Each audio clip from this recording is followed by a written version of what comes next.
Hey, can I let you in on a little secret? The most powerful women I know, the ones building empires, making big moves, enjoying the process, they're all in one place.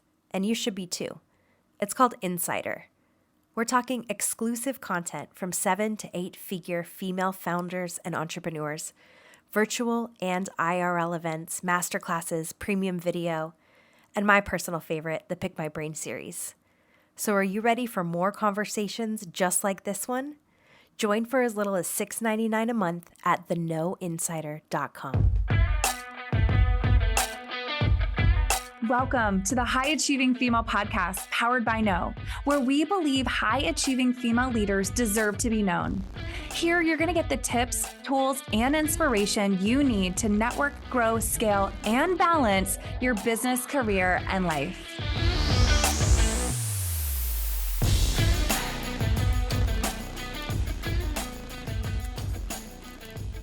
I want you to think about the most successful woman you know.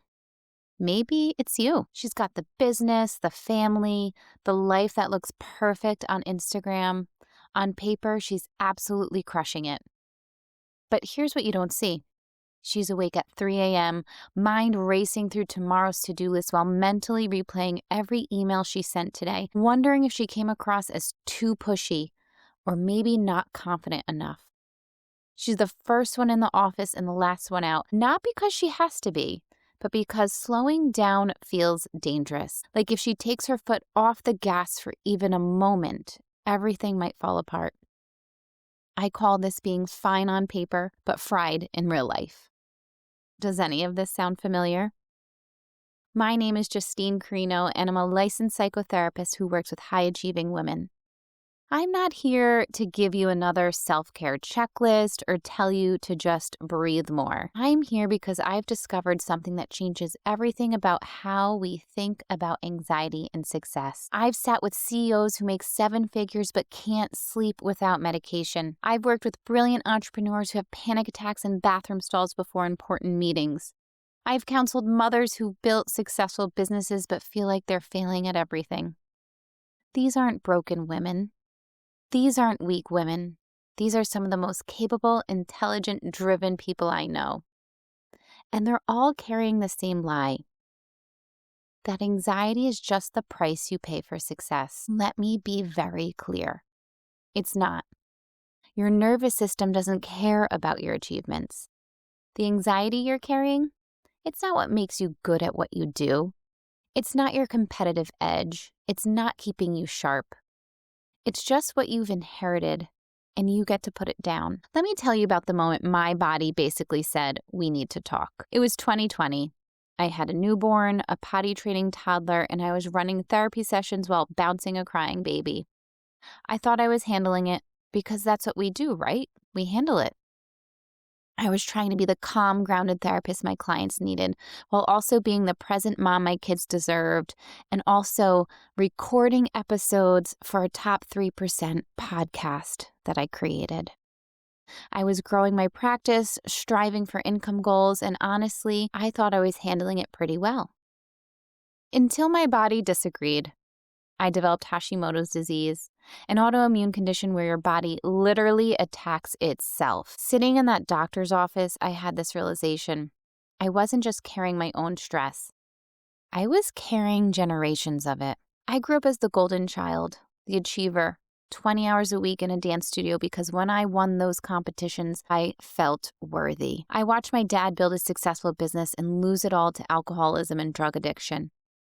He was a survivor of childhood trauma and unfortunately never had the resources to heal. I watched my mom calling the bars to find him, wondering if he was coming home for dinner or if it would be another night of arguments and cold food. So I learned being valuable meant performing.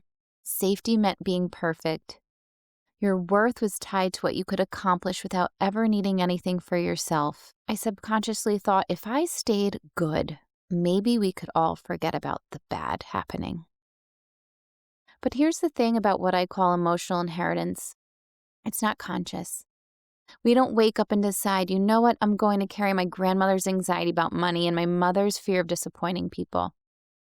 It just gets passed down and lives in our nervous system. I had a client, incredibly successful marketing consultant, making great money, clients on a wait list, respected in her industry, but she was having panic attacks before client calls. She said, Justine, this doesn't make sense. I'm good at what I do. I know I'm good at what I do. So why do I feel like I'm about to be found out as a fraud every single time? When we looked at her family history, we discovered her grandmother lived through the Great Depression. Her mother grew up with real financial insecurity in her household. And this woman had inherited a nervous system that believed disaster was always just around the corner. She wasn't anxious about her actual business, which was thriving. She was anxious about a depression that happened 90 years ago, but was still living in her body. Your nervous system learned early on that love and safety came through achievement. So it coded achievement equals survival, which means even when you're successful, even when you have everything you've wanted, your nervous system is still scanning for threats, still believing that if you slow down, something bad will happen. This is why you can close a huge deal and still lie awake worrying about the next one. And here's what I need you to understand. This pattern doesn't just affect your work life. It shows up everywhere. You become the person everyone comes to with their problems. You say yes when you really mean no. You over-deliver on everything because good enough feels scary. You check emails during family time because unplugging feels irresponsible. You hire team members, but then you do their work anyway because delegating feels risky. You talk about wanting balance, but you can't actually unplug. You want to take care of yourself, but you cancel your massage when a client needs something, and you skip that gym and you skip that doctor's appointment. You're not lazy if you want to rest. You're not selfish if you have needs. You're not weak if you want support. You're human, and your nervous system is just trying to keep you safe using strategies that worked when you were young, but don't serve who you are now. So here's the good news. You can change this. You can rewire your nervous system, break these patterns, and create something completely different for yourself. And I need to be crystal clear.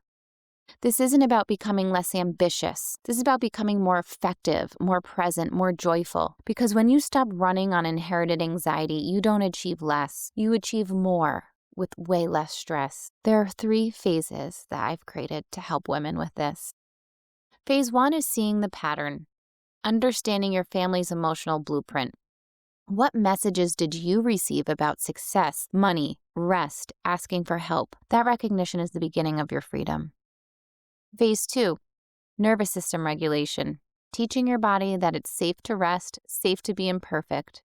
Practical tools that work in board meetings, ways to notice your unhelpful perfectionistic thought patterns that create your stress, and how to challenge that voice in your head, that inner critic. And phase 3 is where you create your new normal. You get to decide what success looks like for you. And here's what happens. I went from working 50 hours a week to 26. My income went up. My anxiety went down. But honestly, the biggest change was that I stopped carrying everyone else's emotions. I stopped being the person everyone called in crisis. I stopped feeling responsible for everyone else's happiness. That marketing consultant, she raised her rates, set boundaries, started sleeping through the night for the first time in years. Her income went up. Her anxiety went down. Another client was working 80-hour weeks, having chest pains from stress. Her teenage daughter barely talked to her. 6 months later, she cut her hours by 30%, increased her revenue by 50%, and took her first real vacation. And her daughter started talking to her again. These women didn't become less successful when they stopped running on their anxiety. They became more of who they actually were. So here's what I need you to understand. You don't have to be perfect to be successful. You don't have to sacrifice your mental health to build something great. You don't have to choose between being a badass business owner and being a present, peaceful human. Think about this.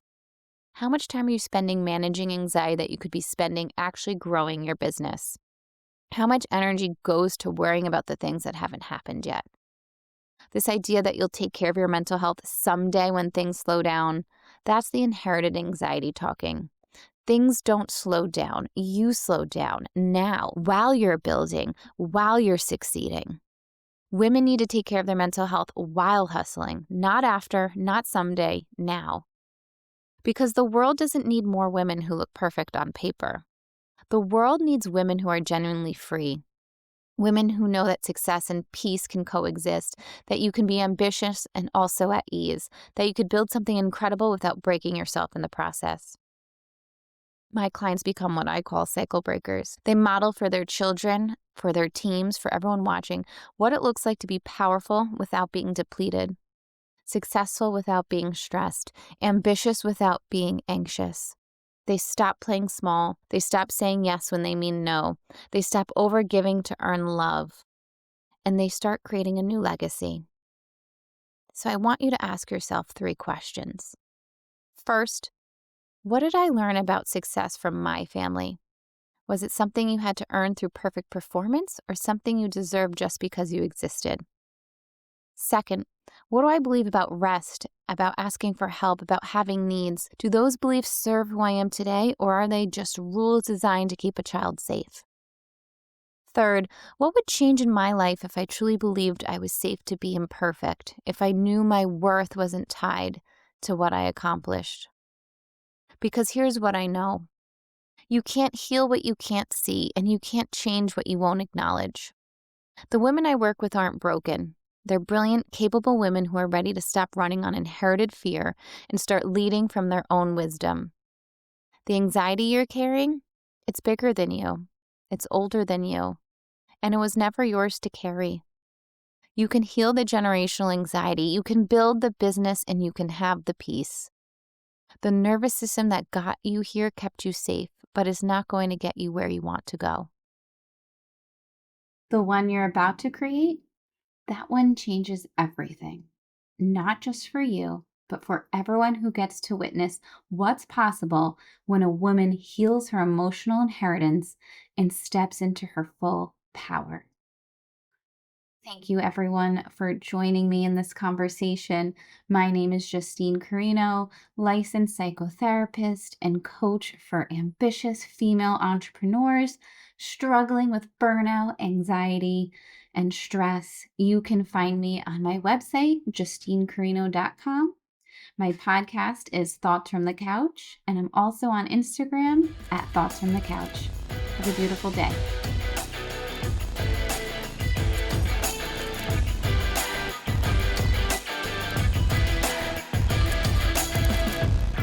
Thank you for joining us for this episode of the High Achieving Female Podcast, powered by No, where we believe it's time for high achieving women like you to be seen, heard, and recognized. Until next time, remember, you deserve to be known.